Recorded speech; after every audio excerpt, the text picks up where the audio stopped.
In the Soviet Union, Weinberg was a very successful composer. However, in the West, there are certain composers that were representative of simply the Russian school. Tchaikovsky, of course, and Rachmaninoff, and Prokofiev and Shostakovich. So in a sense, he got rather crowded out by these titans, of Russian music. However, his music is extraordinarily beautiful and has very much its own style. If you listen to a few works by Weinberg, you hear an unmistakable voice. Very, very distinctive music. And so he's been getting a resurgence over the last 20 years, which probably is why Naxos wanted to record all of his works.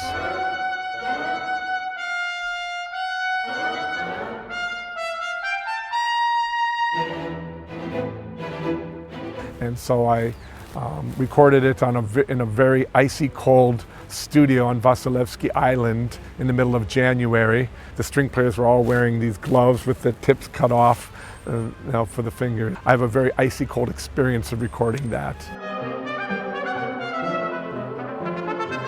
Weinberg's Trumpet Concerto, Opus 94 in B flat, was called by Shostakovich a symphony for trumpet and orchestra.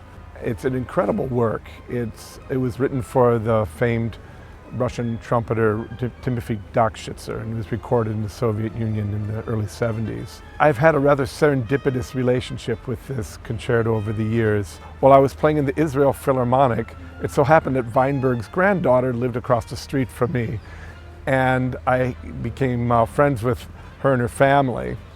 And right after Weinberg had died, they came to me because they were subscribers to the Israel Philharmonic where I was playing. They came to me and asked me if I would play this concerto on the anniversary of Weinberg's passing.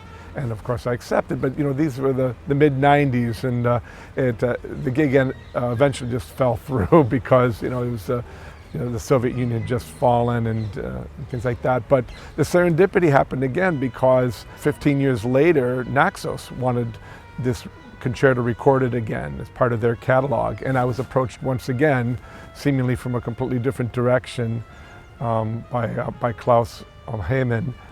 And so I gladly accepted this opportunity and went over to St. Petersburg to play it with the St. Petersburg Symphony Orchestra and the Russian conductor Vladimir Landa.